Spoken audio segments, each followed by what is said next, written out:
back, everyone, to the A.D.D show, where we're not always right, but we're never wrong. As always, I'm Mark. And I'm Hans, and welcome back, everybody. We are back after 2 weeks of being gone. We both decided that we'd join the COVID train and get sick, the entire family. So I started it, and then you got it. And then, Janine got sick. Yep, and then you got it. You were pretty much sick the same time Janine was. Yep, so it started with you. You were sick for like a week, and then I was like, all right, we're almost ready to go back. And then she got sick, and then as soon as she got sick, it spread through my building. We worked together. And then after that, we've just been kind of waiting for this week. There was no reason to really record last week because we all just turned out negative like a few days ago. Yeah. So we're back. We're here. We missed a lot. Sorry, Yes. guys. I mean, we watched all the games. We didn't miss anything. Y'all just didn't hear from us. So everybody's saying, so the wild card weekend, you had some blowouts. Yes. The Buccaneers blew out the Eagles. Yep. Chiefs blew out the Steelers. Rams blew out the Cardinals, which was probably the only shocker. Yeah, that was Bills over Patriots blowout anyways. But every other game was good or came down to the wire. And then you got to the division round.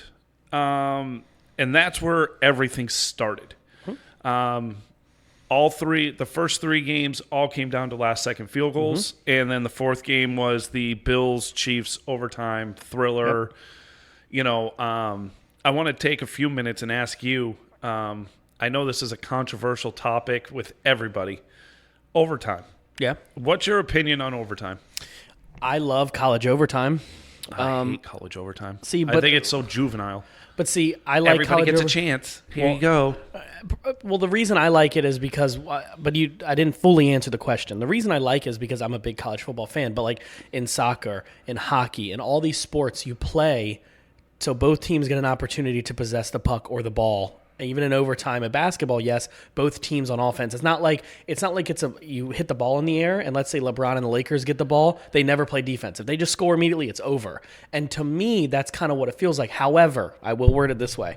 I don't think they need to change the rules. The rule is you get the ball, whoever scores a touchdown first, it's over, or on a defensive touchdown, you don't score, you kick a field goal, you win the game like the Bengals did, right? I mean, we're going to start weeks ago, and then we'll move into that game, obviously. But like my point is it's the rules, and I don't think they should change it.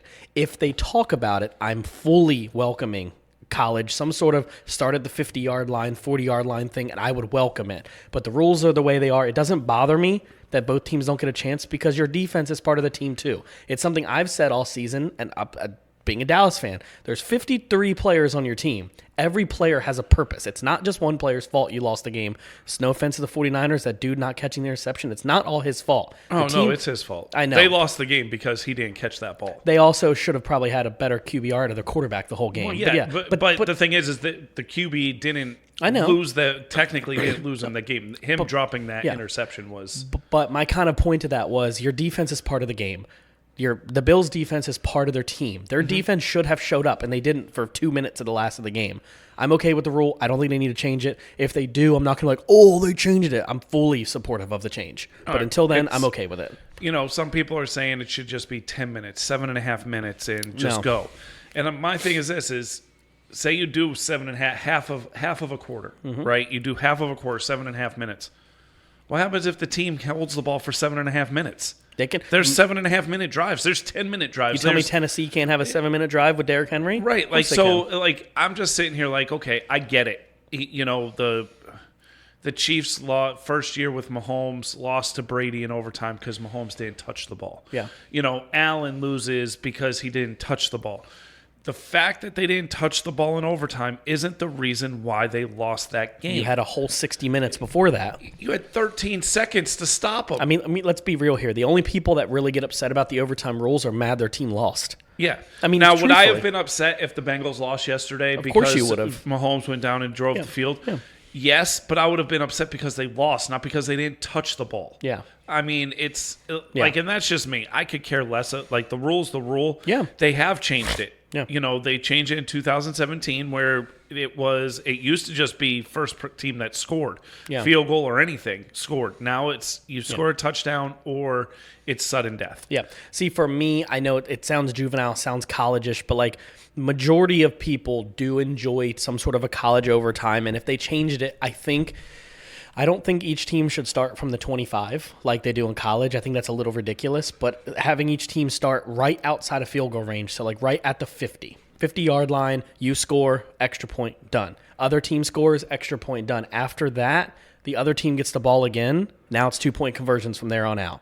And that because college overtime, you don't have to start going for 2 till the third overtime. So you can have a game end 6-6 and end 70-70, and that's just ridiculous. Mm-hmm. It should be a very quick, easy 2 times. Then after the first time, you go for 2, and then after that, make them kick field goals from the 50-yard line or something. I know that sounds juvenile again, but like my point is it doesn't need to be from the 25. It doesn't need to go to 7 overtimes. Make it quick, make it easy. If you want both offenses on the field, the only thing that does is drive attendance, viewer, money. Like it's just a hype thing if both teams get to touch the ball. I also do like the NFL's overtime rules because they're the only ones that do it this way. It's special, right? Yeah. Like if Josh Allen had the ball, would that game have changed at any course? We don't know that, and we may never have known that. But like what I've liked to see, Sorry, let me say that again. What I'd like to have seen Josh Allen get the ball, sure, but at the same time, his defense was good all year until that game. Right, and everybody's like, well, they were on the field, they scored a touchdown, they were tired. Okay, same scenario happened to the Bengals. They were on the field for 6 minutes, and they kicked a field goal, and then they come out and they do a 3-and-out, and it ended with them intercepting the ball and running it back. Mm-hmm. It was, technically, if you want to get technical, it was a bad punt with that interception. But that weekend's games, the Bengals beating the Titans 19-16 on a last-second field goal. Yep. The 49ers beating the Packers on a last-second field goal. And they technically they beat us by a field goal the week before. They had a lot of close wins. Yes. That was a close game. Yeah, and so like in the Bengals with the Raiders, the Bengals won by 7, but it was a last-second interception. Yep. Then you had the Rams-Buccaneers game, which before the Chiefs-Bills game was the game of the weekend. Almost game of the year. Where Brady did it again.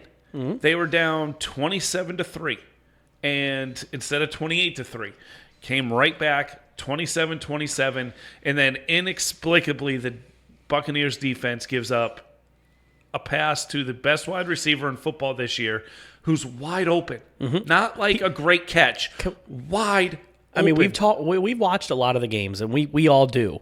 Why is Cooper Kupp always open? He's never covered by anyone. And the funny thing is if Nate was on the show right now, he'd be like, I hate Cooper Kupp. He's the best wide receiver in football. Because all they do is they put him in matchups to be against a linebacker. Okay, that's good offensive play calling. That's super smart.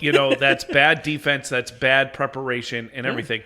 And it's sort of like the Bills with Kelsey. What's his favorite route? Down the seam. Mm-hmm. What's Gronk's favorite route as a tight end? Mm-hmm. Any tight end's favorite route is down the seam. Yeah. And you have 7 seconds to keep him out of field goal range, and you let Kelsey just go.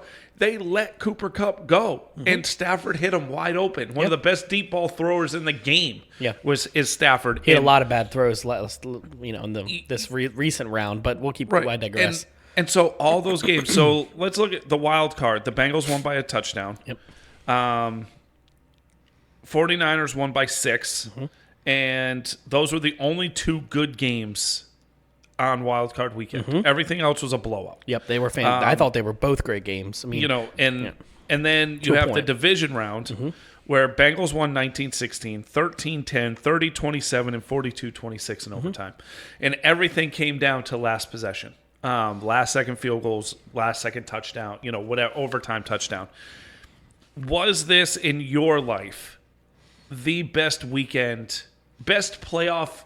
Are these the best playoffs that you've ever seen? Or is this just recency bias? Well, I would say part of it's a recency bias because if you ask most fans, we know Nate, we know Logan, we know me and you, we were all big football fans, and the other guys too, but if you ask everybody, can you name the 10-plus teams in the playoffs last year? You really can't off the top of your head. So it's hard to really remember the games. We remember the Chiefs-Buccaneers blowout in the Super Bowl. We're like, oh, that was a blowout. That wasn't good. Part of me goes, it's recency bias, but this was a fantastic 4 weeks of football. 3 weeks of football. You might have had good football, but this was no. Like, I'm gonna remember at least 4 or 5 of these games, and not no offense to Dallas, not in a good way for one of them, but for a lot of these games, like I'm gonna remember these teams played heart lights out. The MVP of the playoffs is clearly Evan McPherson, and Yes. but you have to look at it like these games have been close. Like the blowouts in the wild card, that's gonna happen. The Eagles got there, shouldn't have been there. Yeah, Like the 7 seeds got blown but out, that's gonna and then happen. the Patriots inexplicably didn't show up against the Bills, and and it was. It's just one of those things where I've watched football a long time, and I can tell you right now, I can't remember every playoff season or anything. I remember certain playoffs, but nothing where every game came down to the last possession. And almost every game except for the Buccaneers game against the Eagles, right? Buccaneers, Eagles, the Rams blew out the Cardinals. Yeah. So and the three Chiefs, blowouts. Steelers. But you had 2 out of 5 games that came down to the last possession. And then all 4 games in the next round came down to the last possession. And then yesterday, this is Monday, just so everybody knows, yesterday, both games came down to the last possession. And I'm just sitting there going, this is amazing. Like, and the young talent in here right now. Like, yes, Stafford's old. Aaron Donald's old. Yeah. Not old, but they're older. I mean, Odell Beckham Jr. is almost 30. Yeah, but then you had like Deebo Samuel, you had Kittle, Garoppolo's young, you had Ayuk who's young, you have Kupp who's young, you have like all these players, and then you go to the AFC and you have Allen who is just signed an extension, Mahomes just signed an extension, you have Burrow who's in his second year, of his rookie deal, and you had, Tannehill is up there and everything, but if I'm the NFL, I am ecstatic for this young talent. And I will even say it. Like in the first round, you had Dak. You had, give me a couple seconds here to Kyler Murray. These are just the quarterbacks. Jalen Hurts. You had, again, Mahomes. Young talent. Again, you have Jamar Chase, you have CeeDee Lamb, you have even the running backs. Joe Mixon is a young stud running back. Like you can go on for hours about the young talent, and you can even go in, and I'll even say this: you can go into the teams that didn't make the playoffs with young talent. Yes, you have Herbert who just looked outside the playoffs. You have other teams out there that are also young, full of talent. It's. This to me, and I've watched football for a long time, especially the draft, because I love college football. Yep. These last few classes have been some of the best NFL classes I've seen in a long time. Where they make an immediate impact. Immediately. And that's the thing that I don't think people understand. Maybe even defensively. Yeah, maybe because you're looking at Parsons, who easily could, if he wins Defensive Player of the Year, I think you'll have some people being like, what about TJ Watt? What about Myles Garrett? But this kid easily is Defensive Rookie of the Year. Yeah. But you're looking at Patrick Surtain Jr. Yeah. You're looking at all this young talent, offensive linemen. We had that kid from Northwestern. What was his name? Slater. And then you had Sewell, who, if you look at his numbers, was one of the highest graded offensive linemen in the draft. Not in the draft, in the league this year. In the season. He was fantastic. And, sucks his team sucked, but... But like that is something where the NFL has to be ecstatic about how this past weekend played out. This is something the NBA doesn't exactly have the same way. Like a young marketing team full of just so much marketable players. Like you stole the words right out of my mouth, because you're looking at the NFL and you're losing the greatest player to ever play the game. And probably this year. And you're not worried about ticket sales. No, you're not worried about who the face of the league is. The NBA's worried when LeBron retires. Exactly. Stephen Curry, the same. And everybody hates on Roethlisberger, but 18 years of excellence. He never had a losing season. And so the NFL is losing these players, and they're just like reloading. Look what we have in the playoffs right now. We had probably what they thought was going to be the best game of the season with Chiefs-Bills. And then the Bengals come in, and we're going to talk about that in a second. We'll talk about yesterday's games in a second. But my thing is if Brady retires, which all signs are showing that he retires. Yeah. Aaron Rodgers could be in the AFC this next season. He could be in the NFC. If he's in the NFC, he's by far the best quarterback in the NFC. If he stays in the NFC, the only place he's going is 49ers.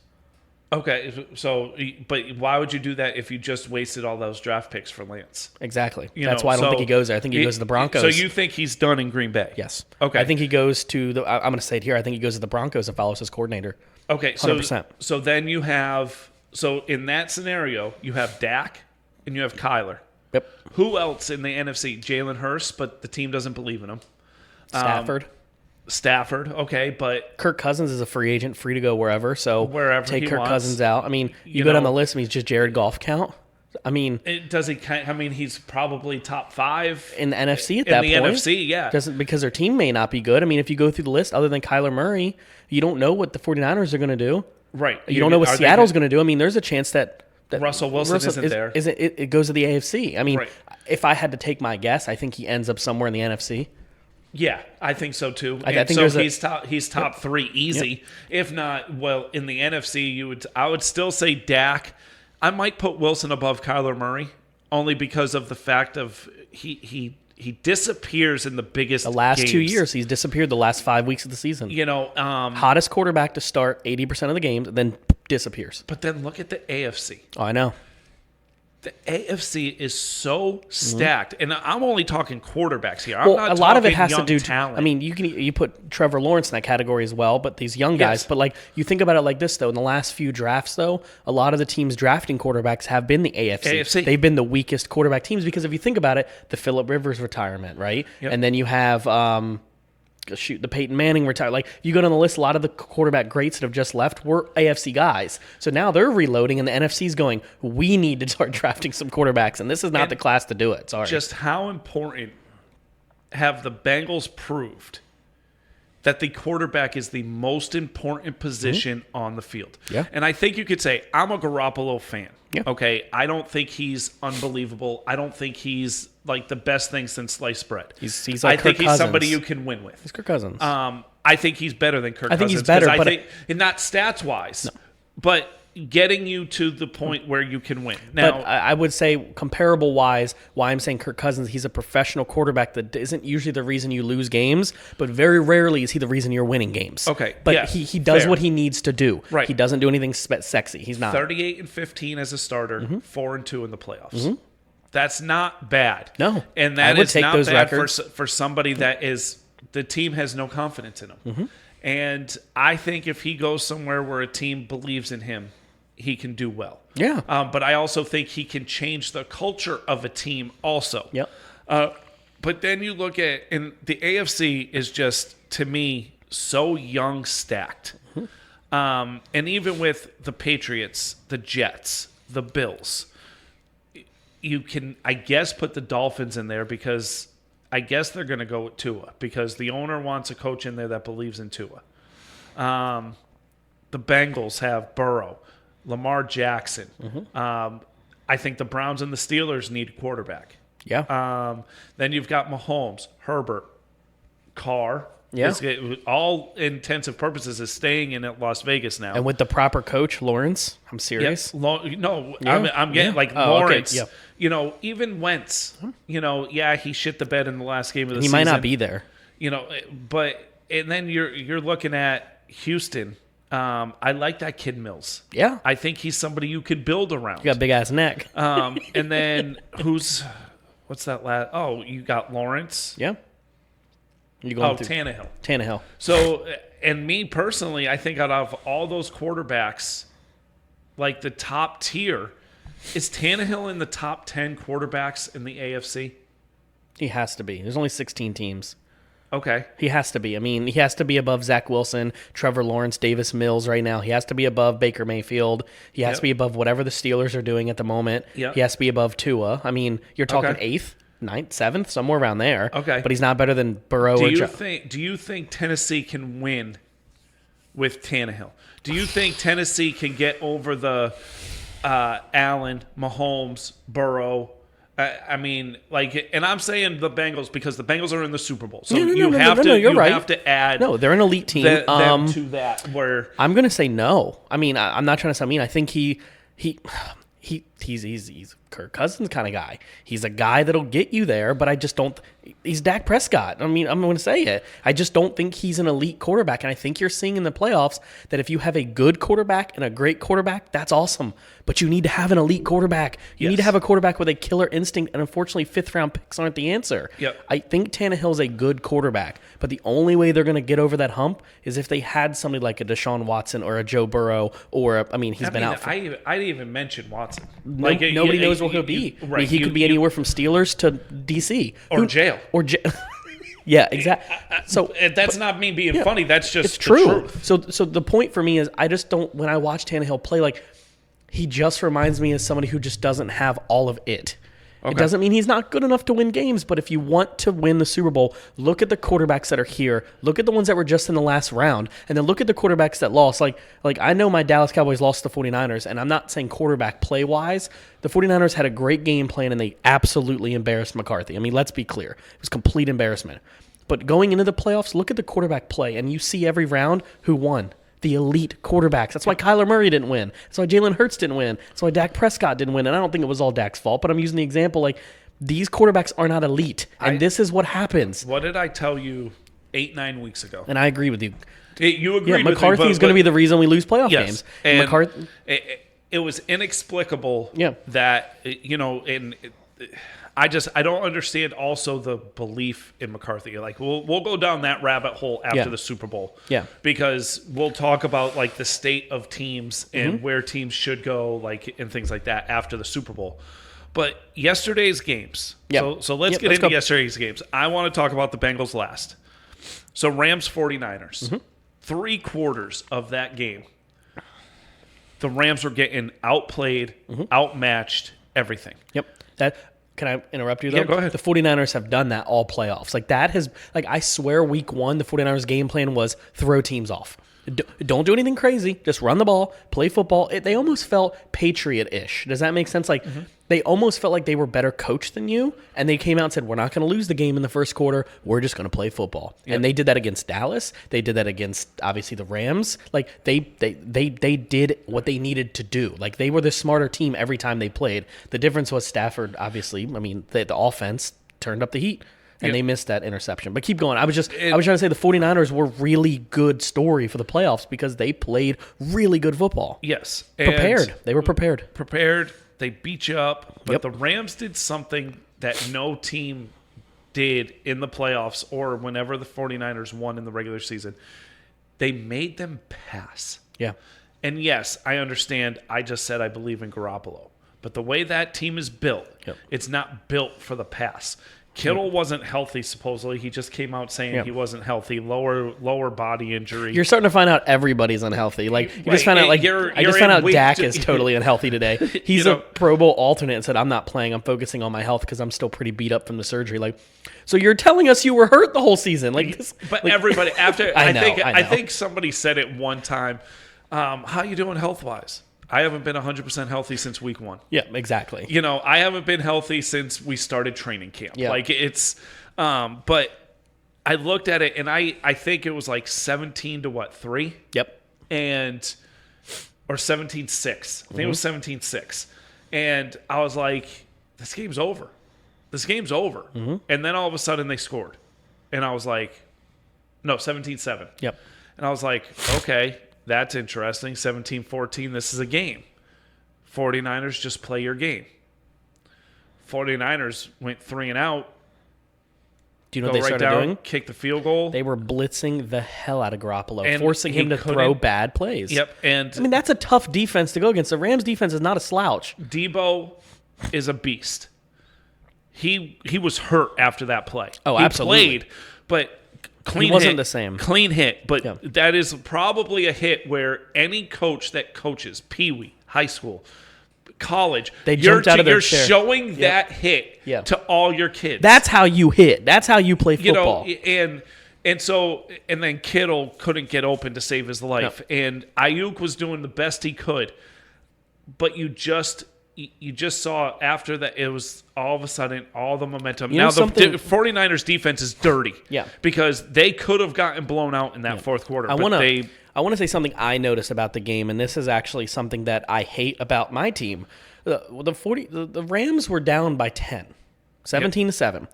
In the playoffs, that's a lead you don't want to be down by. But this is something I noticed. They lost Cam Akers early in that game. Hamstring injury. And probably related to the Achilles, honestly. Even though the Achilles is healthy, he's not 100%. Sorry, you don't come back from an Achilles injury in 7 months 100%. But you know what they kept doing? They kept running the ball on first and second down and throwing on third. Mm-hmm. And I was like, and I've said it to myself, and this is kind of like a little bit of an a-hole-ish Dallas thing. But I was like, if we could have just learned how to run the ball this season and had Zeke actually sit out all year because he had a PCL injury, a tear. Like, he was running with an ACL tear pretty much the whole year. And, like, people like, well, you got to let him play. He's a beast. He sold 1,000 yards. Like, I'm going to get back to the Rams in a second. I'm just explaining, like, when you aren't 100%, your whole team is down. He wasn't explosive, so we didn't run because Zeke wasn't healthy. You changed the entire game plan because your one player is not healthy.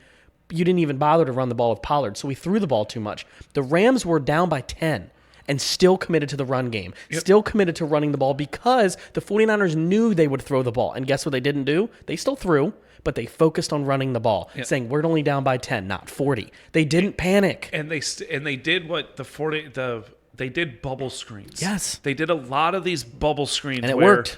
And that's an extension of the run game. 49ers I'm sorry. Anytime you throw the ball to Deebo Samuel behind the line in a screen, that's an extension of the running game. And it was... Yeah, I saw a stat today that the second half of the game, the 49ers played cover 3 80% of the game. So what are you going to do? You're going to run the ball and play short. Yep. Most teams, like McCarthy and Kellen Moore's dumbass, sorry, pardon my language, they're going to still throw at that cover 3. You don't throw at cover 3. You run the ball. Yes. Like, you read the defense and you make the adjustments, but they don't do that. Right. And this is why the Rams, Bengals, and 49ers and these teams were where they are. They're elite teams for a reason. Yes. And this is where the coaches shine. This is how you find out who your coaches are. As the game was going on, everybody kept saying McVay's costing them the game. McVay's costing them the game. McVay's costing them the game. He may have made some bad coaching decisions or bad decisions to challenge a play and stuff like that. That challenge made no sense, by the way, but I get it. McVay is a very good coach. And as much as you talk about the young talent in the league, the young coaches in the league, these two coaches coached together on the Washington football team. No. Don't forget about the other one you're missing. Shanahan, and they were there. They were all together.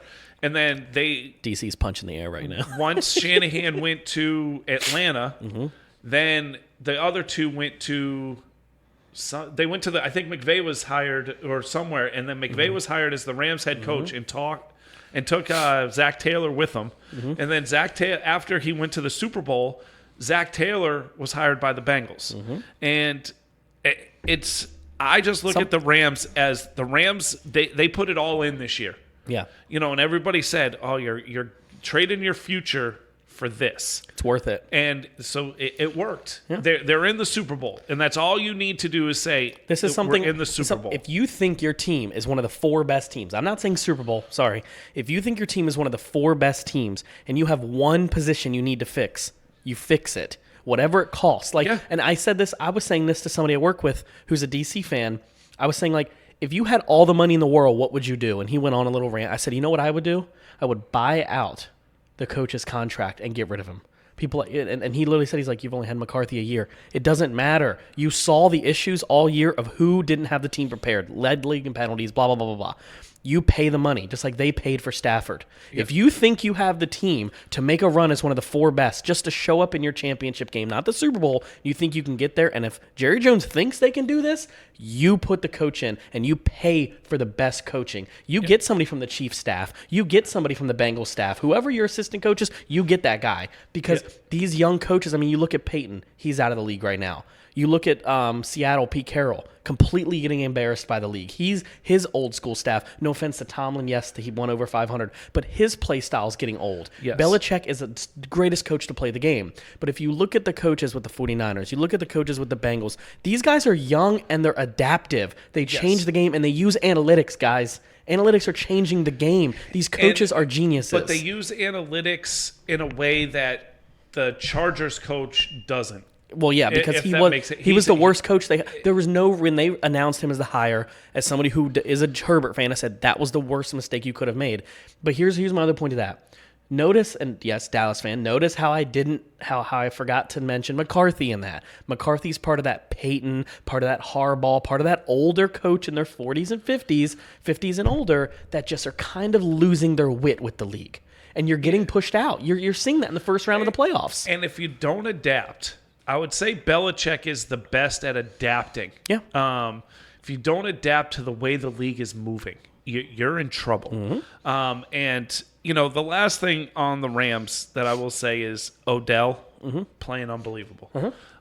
Cooper Kupp. They went out and got Odell because they lost Robert Woods. Yeah. Odell would not be on that team if Woods was still healthy. They had no want in Odell, and the reason they went after him when Robert Woods got healthy is they said, who's the best wide receiver in the league at the moment who's really freaking cheap? Yes. And that's Odell. Yep. They're like, can we bring him back a little bit of what he was? And they made it work. Yep. And they didn't have to pay really anything for him. And so now I want to, unless do you have anything more to say on the Rams? I mean, we'll talk about the Super Bowl next week. Yeah, and everything. But do you have anything else to say about the Rams or the 49ers? Nope. I came close to crying yesterday. I really did. And listen, what year were you born? 94. 94. Okay.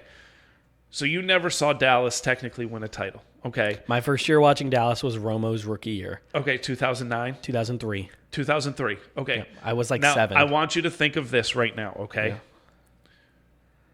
30 years from 2003. 2033. Okay? Your team finally makes it to the Super Bowl. It probably won't happen by then. But what I'm saying is like, like Janine makes fun of me because she doesn't understand sports passion. No. She doesn't understand it. She doesn't, and people that listen to this, like our friends, like things like that, they understand sports passion. Okay. I've waited since 1989. I wasn't even in high school yet. That was the last time the Bengals were in the Super Bowl. Okay. 1990, my freshman year, was the last year they won a playoff game. Okay. Now, it's not like they were in the playoffs or good in those 30 years. They had a stretch with Marvin Lewis 7 years where they were good. Good. Good. Dallas Cowboy right now, good. Just good to get there. That's it. From 91 to the year they went to the playoffs with Carson Palmer, I can't remember that year. They were awful. They were worse than the Browns. I know. They were awful. And then they had 7 years of good, and then they were awful again. And I said earlier in the year that this team is different. Everything I see in this team is different. None of those teams in 7 years did I believe would ever make it to the Super Bowl. No. Okay? This team was different. And I had a horrible feeling all week that they were going to get blown out. Okay? I think that's my, just being a Bengals fan. That's a normal fan thing. And that's any team. That's a normal fandom because if you come across saying your team's going to win, it comes across cocky. So I did it the first week. I said in the podcast Dallas was going to win, but in my heart, I was like, 49ers going to beat us because they're the better team. Yep. 21-3. Okay? And something you said about the Rams being down 10. They kept running the ball. The Bengals kept running the ball. And I know Nate or Logan or somebody said, why are they still running the ball on first down? Every first down was almost a run. And I was like, because they're wearing that defensive line Well, this down. is the other thing, and this is a smart play call. You have one of the best quarterbacks in the league. Who's an elite quarterback in his second year. Put it this way, though. He was 8 for 19 and an interception at that point. He wasn't playing that great. Oh, no. He didn't throw his interception until late in the second. But his QBR was in the middle. He had a couple, he wasn't playing that great. And that's not a knock at him. But let's be clear. I'm not saying that.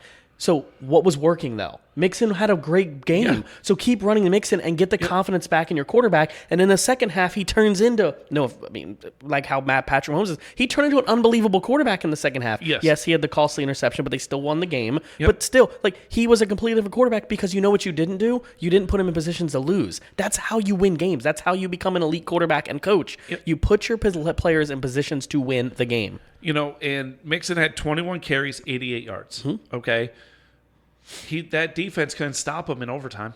No. And he went down the field. He had that one great catch. But the thing is they on the P. Ryan 41-yard screen touchdown, It was play action. The defense ran they didn't, and they couldn't stop him. And that made it missed like 10 tackles. That made it 21-10. And then the Chiefs went right down the field, and they were first and goal.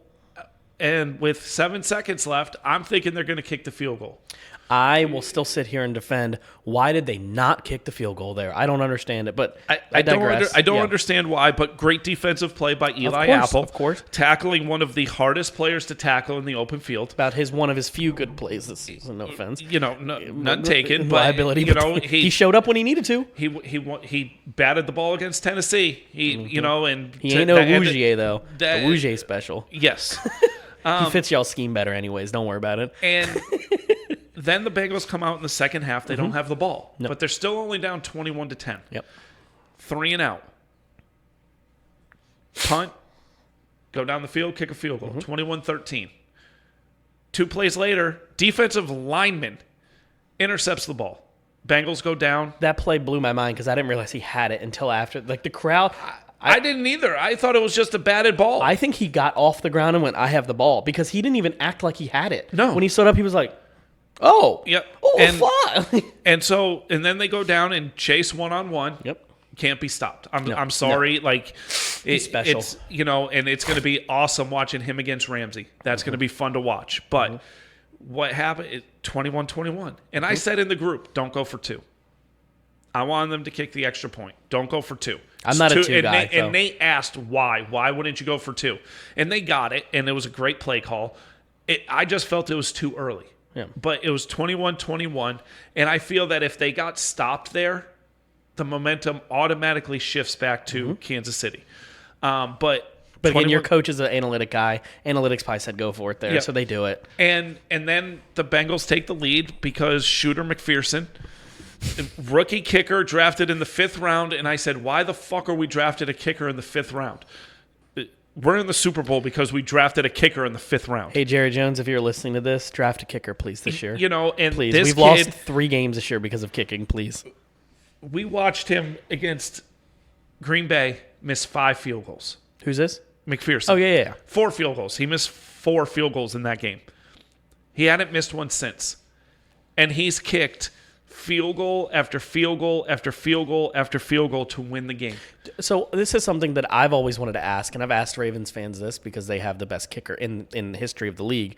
How does it feel when your kicker goes out to not bite your toenails? Not I mean, I know he's still a rookie, but I've never gotten to experience I cannot tell you how many times Zerline or even Kai Forbath or Dan Bailey, before his injury, we didn't have this issue, but kicker goes out and you go, oh shit! Everybody I know that's a Dallas fan, they'll post the same GIF of the dude like this. When he went out for the 52-yarder, Martin Lawrence with the cigar, just when he went out for the 52-yarder to take a 24-21 lead, you weren't worried at all. I was. Okay, because it's 52 yards. It's a long field, and I watched it and I'm like, he missed it, and then it stopped moving. And it just stayed, Sometimes you're unsure until they go like this. Right. And I was just like, okay. And then, again, I'm gonna talk about some stats that I wrote down, okay? You're good. Look, my team's been at home for weeks. I ain't got nothing to talk about. 21 to 10 at halftime. 21-3 after, a quarter and a half. Okay? And I thought it was over. Mahomes, in the first half, 17 of 19, 220 yards, 3 TDs in the first half. And I texted and I said, they need to do some major adjustments and come out in this second half and win. Now, if you go back to the first game they played in Week 17, they were down 14 at halftime. They were down 14 3 different times in that game. Second half, they held them to 3 points. And it was the defensive adjustments that this man made. Lou, I can't even say his last name, Anarumo, okay? How many people know him? He came from the Giants, okay? When the Giants had an okay defense, he came from the Giants. This man made adjustments. They went to a 3-man rush and made Mahomes make decisions. They went to man on the fastest wide receiver in the game. They did do bracket coverage on him and everything, but it was sort of like if they saw him going across the middle and somebody else was coming across, they switched. You didn't run all sideline to sideline with Hill, which you can't do. No. And then this defensive line in the second half, late in the second half, tired and everything, got 3 straight sacks. And on a 3-man rush, like Hendrickson, Hubbard, Hill, Reeder. You know how much money the Chiefs paid for that O-line for this year for the Super Bowl run? But they did a good job. It's the back half of the Bengals defense. Mahomes was in the pocket for 7 seconds a couple times. He just has to. When either you throw it to get the pass interference or try to get it in there, or I don't know what happened. This is one of the arguments I've said, and I will continue to say it. There is 53 players on a team, and when every single one does their job, what happened to the Bengals is what happens, right? Like when your secondary is doing their job, you can get 3 men after the quarterback because the linemen can only play for so long until they hold. Eventually, they're going to have to because the way the forces they stand, the defensive line is shooting at you. Yep. You cannot hold somebody I don't care if you want to get Tyron Smith in his prime, cannot hold a rookie lineman for more than 10 seconds. Eventually, they will fall because they're going to trip backwards. Yep. So what happens is this fact that your secondary is playing so well. You don't have to worry because somebody's going to get to the quarterback. This is why teams are like, well, my secondary is good, but my line is trash. If one's good and one's not, you're going to be an average defense. Yep. They both have to play at a high level, and they were. The Bengals played at a high level in the second half. They were a completely different team in the second half. Yep, and then the play of the game, not in overtime, not in anything, play of the game. They had 1st and goal at the 4, okay? They run the ball with McKinnon, who was running all over the Bengals in the beginning. Stopped him on a 1-yard gain. Yep. Boom. Come back. Sack him. Lose 7 yards. And then Mahomes drops back to pass on 3rd and goal. And they rush 3. And Hubbard is a spy. Just watching Mahomes. Just a spy. He's like, he said in his press conference, I counted to 4. And I was like, the hell with it. I'm going in. And he just ran straight in. Mahomes didn't expect it. He knocks the ball out. Could have been game over right there because he fumbled, sacked him, and they ended up kicking a 32-yarder instead of like a 20-yarder. Made it a lot tougher. And then everybody said it. Romo. I'm sorry. Romo and Nance were sucking Mahomes' dick all fucking game. Yeah. And it pissed me off because every time, well, Mahomes is good, this is where Mahomes gets it. But I will say this, and I'm not a Romo defender here because he can be annoying. You have to, I would say I understood why they do that because they do this with Tom Brady too. They do it with any quarterback of the two who has been more proven to be it because that's what the fans want to hear. No offense. It's not that Joe Burrow is not an elite quarterback because he's proved himself he is. Next year, it's going to be so annoying to listen to Bengals games, even as you as a Bengal fan, because it's like it with Dak, even not elite, but they do it. It's like it's so annoying. And anytime like it's late in the game and the Bengals are down and they have the ball, here it comes. Yeah. So, but they just happen. Coin flip. Why Allen chooses heads, I don't understand. When you're playing against the Chiefs, it's always tails. Well, but he called heads, and you saw his face. He's like, you actually want to know something funny? Is that you should call tails because the head of a quarter, especially a 50-cent piece that they use, the head is 1% heavier, so it's more likely to fall to the ground. You have a better chance calling heads. Okay. Sorry, and so I mean tails. Mahomes has taken off his jacket, and Romo goes, "Oh, he's taking off his cape. He's coming out." And I'm like, "Motherfucker, shut up." All right. You want to tell me the funniest part of Romo the entire game? Are you ready for it? Is when he said that he goes, "You got to kick it on 3rd down because you might have a holder that drops it on 4th."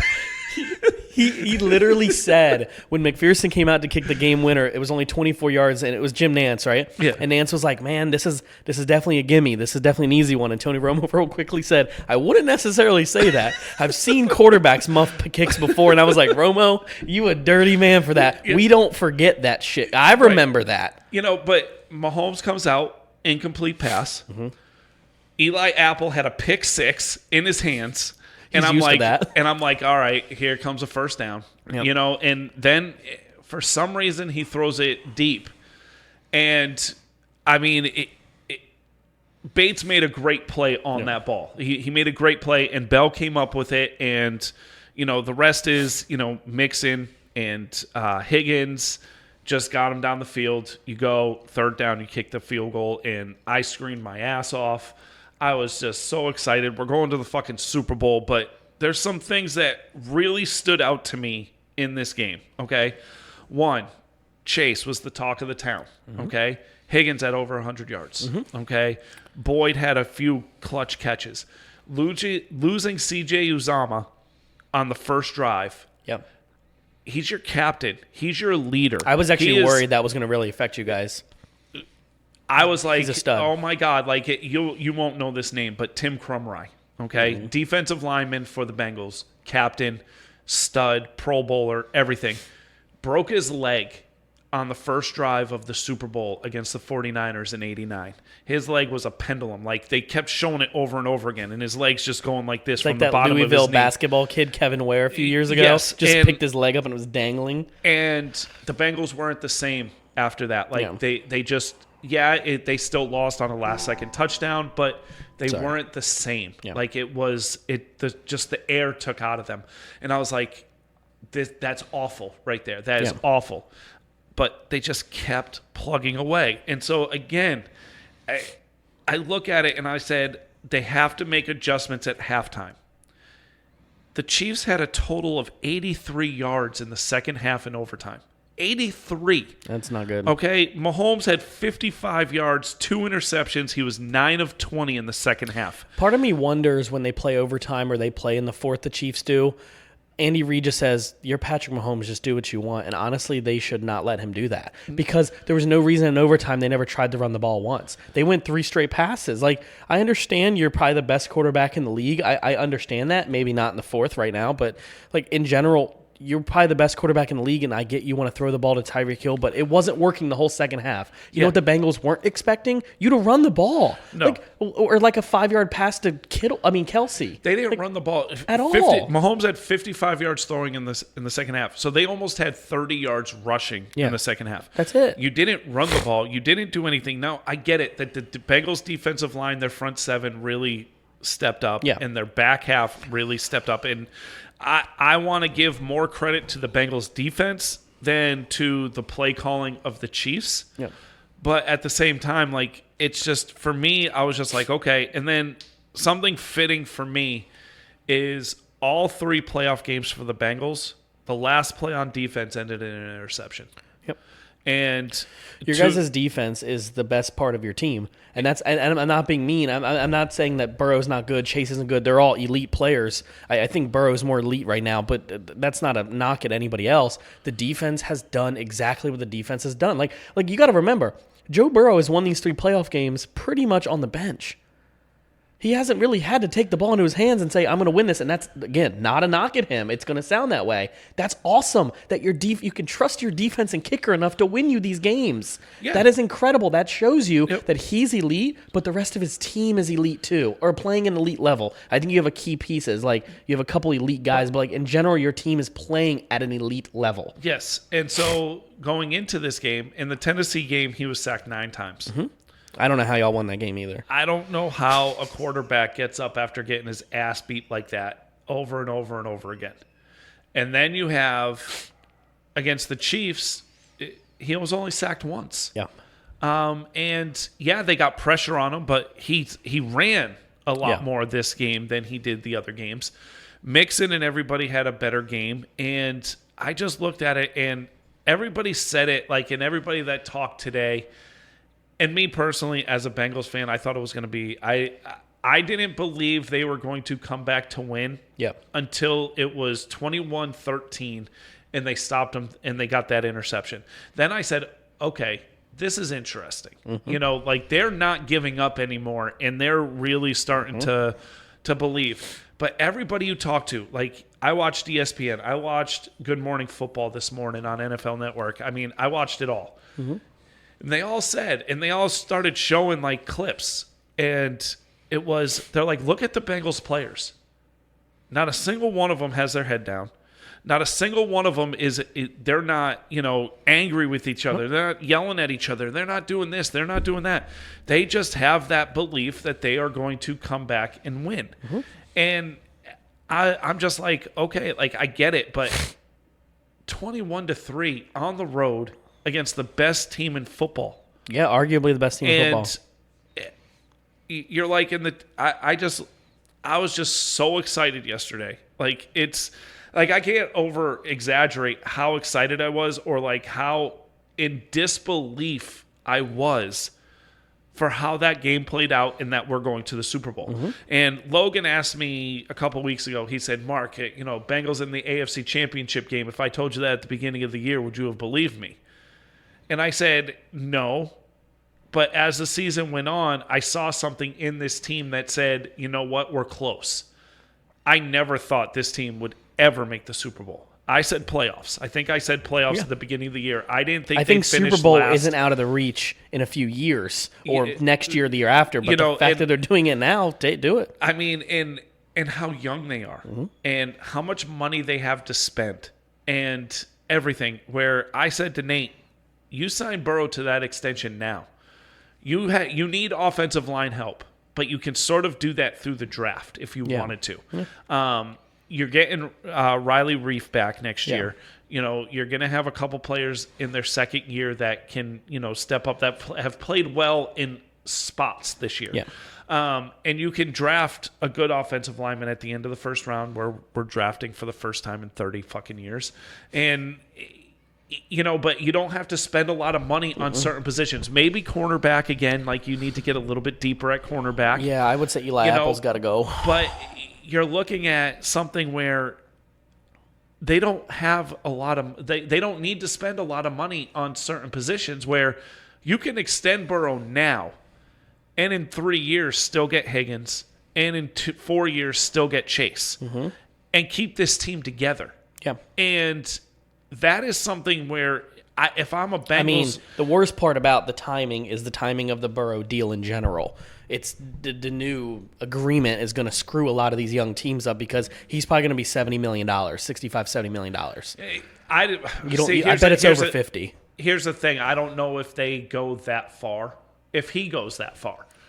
Does that make sense? Like, I don't know what type of person he is. See, and this isn't a knock. Like, that's the hard part about paying for quarterbacks. Like, Joe Burrow is worth every penny you give him because he's an elite quarterback. But, like, that's the thing is, like, I know this is terrible to say, but, like, I've watched every game. Like, you've had Burrow for 2 years. I watched 4 straight years of my quarterback, telling, like, he's humble, he's this, and Walter Payton Man of the Year. Like, he's given millions away, and he didn't make any money and took all that money. And it's like I'm not saying Burrow's the kind of guy, but it's like at the same time, like, when you want to win the Super Bowl before he gets paid. Right, that's the goal. If he gets paid right this year, if you front load that contract. Yeah. Where then in 4 years, you have money still to go after the core guys that you need to re-sign. And that's why I'm saying you do it now. And it's sort of like the Mahomes deal. Yeah. They had all these guys already locked up. And his is like a 10-year deal, but like it's all paid off by like year 4 or 5. Right. And so that's kind of how Dak's deal is, and so like that's where I'm sort of leaning towards is you have the money right now. Yeah, and you've built your team right. They paid Mahomes after year 3, though. Yes. Yeah, it wasn't year 2. Yeah. It wasn't year 2. It was year 3. But I'm sort of like on the belief of, and if he wants a lot of money, take it. If you win a Super Bowl, you give him the money. That's against my philosophy. Yeah. And the Bengals won't be good in 5 years. But at the same time, I don't see a scenario where this team, they have one of the toughest schedules next year. Oh, yeah. You've got the AFC East. Mm-hmm. You've got the AFC North, obviously, which is tough. You've got the NFC East. The AFC East, the NFC East, the AFC North, and then you play all the first-place teams. Yep. You're going to play the Chiefs again. You're going to play the Packers. You're going to play – and so they have a unbelievably tough schedule next year. I'm not even mad about our schedule because, like, I know it sounds dumb. We get to play the Lions at our home, and we have to play at Green Bay, which is tough, but they may not have Aaron Rodgers, and we have to play Buccaneers at Buccaneers. They might not have Tom Brady. Right. I was like, it used to be the hardest, and I was like, it ain't going to be tough now because these guys are going to be gone. And so I look at it as, like, this could be, I'm not saying, and I wouldn't have said if they didn't win, if they win the Super Bowl, I'm still not going to say they're a favorite to win the Super Bowl. Yeah. I'm going to tell you right now, I would not pick them to repeat. The underdog story is huge, though, man. Like, it's tough because... Are they? What do you mean? But are they an underdog story because it's been 30 years? No, they're an underdog story because a lot of people... I mean, yeah. A lot of experts picked them to finish last in their division with 3 or 4 wins. I mean, and they did that the first year Chiefs on the Mahomes. I mean, Mahomes with the Chiefs, he sat his first year behind Alex Smith, but his second year, nobody expected them to go to the playoffs his first year. I think they said playoffs, but they didn't think he was going to be as good as he was. And I think a lot of it has to do with nobody expected Joe Burrow to be after 4 wins and, his injury. I think a lot of people probably put it there because they probably weren't prepared. And you got to think about it like this. You still had the Steelers, who've always been in the playoffs. Yeah. Lamar was still there, and the Browns had just won the division the year before. Right. So it's hard to put the Bengals in first, but I will say that if the Bengals win the division and they end up winning the Super Bowl, like it's going to still be not in a mean way tough for experts to put them as the pick because they're like, okay, they did this once. The year before they had 4 wins. Is this a one-hit wonder? Right. I mean, yeah, and that's expected. Yeah. I'm not going to say I would be disappointed if I heard that. It would. I look at their division though, and that division they built their team to win the division, beat the 2 top teams in that division, not the Browns. Yeah. But they built the team to beat Lamar, and they built the team to beat Pittsburgh. You're 7 years with Marvin Lewis, and every year you made the playoffs. Lost 7 games, right? Yeah. 7 games. If in the middle of those 7 you won the Super Bowl, like year 4, year 5 you wouldn't have been underdogs because you had playoff experience those few years. Right. It's because you guys are boom out of nowhere, second year in the Super Bowl. Yep. It's literally out of nowhere. People woke up and went, who the hell are the Bengals and where'd they come from? And it could be one of those boom 1 year Dallas Mavericks out of nowhere, and then you disappear for the next 10. Yeah. That could happen.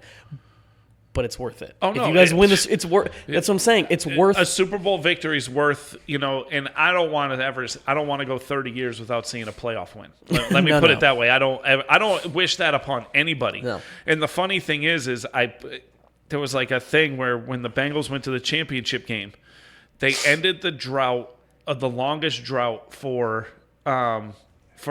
championship game history. Mm-hmm. Now Washington, Dallas, Cleveland, and another team are in there where it's 30 years for Cleveland, 30 years for Washington. I think it's like 25. Yeah, we're at 20 years, 25, 26 years for Dallas. 26 because we won in 95. It was 92, 93, 95. So 27 now. Yeah. Right? And so I was like, that just to me I'm is 27. just that to me is just it was funny because I posted it because everybody in our 10-person group chat except for Austin is either a Dallas fan or a Washington fan. So I found it funny to just post it because I think the belief is that the Bengals are by far the worst team out of anybody in our group. No. I had y'all winning more games than DC this year. Did you? Yeah, I had you both at 10 wins. I guess I had you both at 10 wins. 10 wins. And yeah. I mean, we did. We went 10-7. We're 3-0, and we're 13-7. And I thought you guys were better than DC because they didn't have a quarterback. I think that Zach Taylor, I gave him a lot of crap after that Jets game. It's coach of the year. He has transformed the most this year, and I know I've gone long and talking about the Bengals and stuff like that. Next week we'll dive deeper into the Super Bowl matchup. There's some intriguing matchups. Matchups like the Chase Ramsey matchup is extremely good. You've got McVay versus Taylor, 2 young coaches, all from the same tree. That's a very intriguing matchup. You've got Stafford, which in itself is a great story. You've got Burrow. You've got the Bengals offensive line versus Aaron Donald and Von Miller. Probably 2 of the best rushers to play the game. Yeah, this is why I like when we get to the Super Bowl because you have to understand that yes, we play one interconference team a year, out of conference, whatever the proper wording is there. And that's why I like when it gets to the Super Bowl because you're finally seeing the best of one side and the best of the other, right? And you're like, man, look, the Bengals are built to win this, and they're built to beat the Ravens, they're built to beat the Steelers, and you're like, well, the Rams are built to beat the 49ers, and the Rams are built to beat this. Then you look at it and you go, damn, these 2 teams are not the same at all. No. They're built differently, and not in a bad way. You're like, but how can you pick a favorite? It's easy to pick a favorite with Bengals and Ravens. It's easy to pick a favorite with Dallas and this. But if Dallas was in this situation and we had to play the Bengals, who do you pick? And that's not why I'm asking the question. The question I'm asking is mainly it's hard to pick this game because they have no experience with each other. That's what makes this game that much better. They didn't play this year. They have no idea. And then you have, a line that has protected against the Browns, a line that has protected against TJ Watt, but now you're up against Von Miller. You've never seen Von Miller. Right. Your defense never seen Matthew Stafford. I think we played against the Broncos when he was still there. Okay, but yeah, but that's a side note. But you're playing against Donald, and you're playing against Ramsey. Like, Jamar Chase has been great, but he never got to play against Diggs or Ramsey this year, and that doesn't mean he won't excel. There's a chance he has 200 yards because Ramsey's been a little bit down this year. But my point is, these matchups we haven't seen. That's what makes this so interesting. But again, the thing that I love is the rest of their secondary is ass. Yeah, and this could be a Boyd and Higgins game. Yeah, and it could be. But I'm just, I mean, again, I'm over the moon. Like, I really am, and I could care less. Like, everybody will know I am picking the Bengals to win the Super Bowl. I am not picking against the Bengals. I will look at this and am I, worried about this game? Yes. Am I, ecstatic that we're there? Yes. Will I be in tears if they lose? Yes. Will I be in tears if they win? Yes.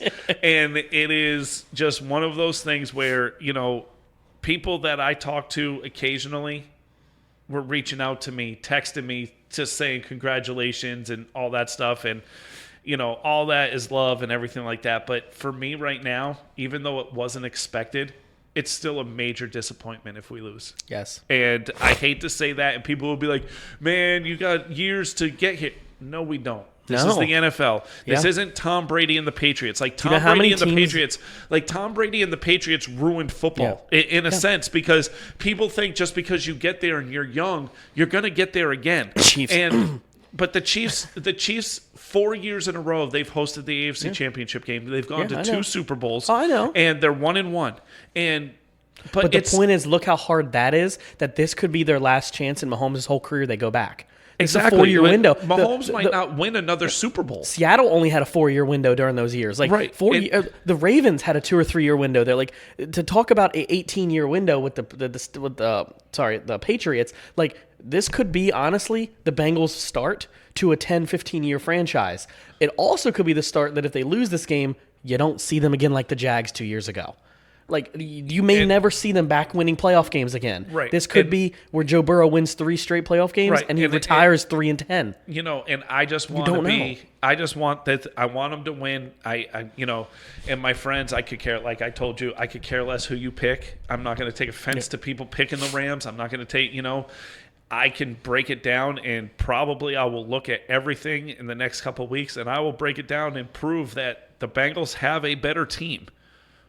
But I'm not like, how can you say Stafford's not going to show up? How can you say, it's just crazy. The storylines are going to be crazy. I wish the game was this week. It's going to kill me going 2 weeks without watching a game. It's like what you just said is like, how can Stafford not show up? How can Cooper Kupp be stopped? No one's been able to stop him yet. Yep. And like you go into these details and you start going down the list. You're like, man, the players on each side are good. You have a players on one side for the Rams, everybody knows. And then other than Burrow and Chase, you have a team that nobody knows of.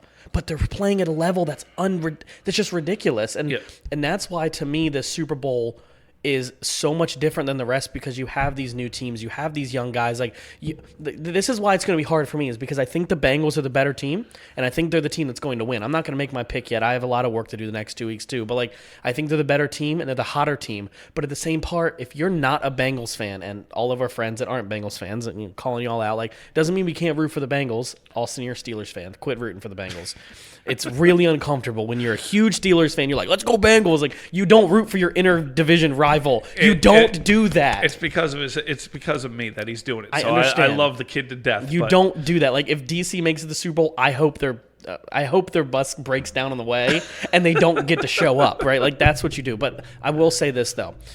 The storyline here. And I texted this in our group. I said, if you're not a Bengals fan and you're not a Rams fan, yes, we're rooting for the Bengals. A lot of us are, because we're huge fans of you. I mean, you're a friend, and we want him to win. We want Burrow to be successful because he's elite.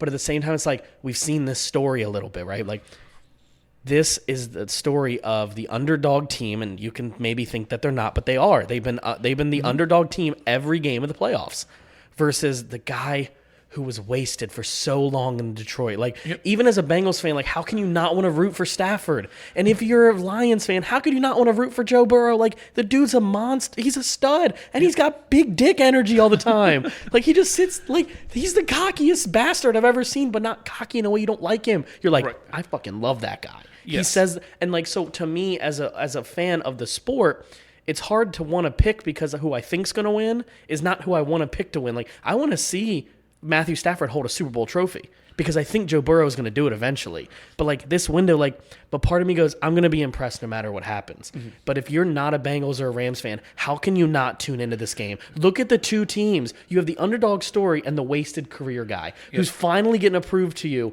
Y'all disrespected me for 10 years in Detroit. I'm a baller. So my last question to you, quick answer. Sure. Okay, I'll give you a quick answer before you answer. Okay, this is my question.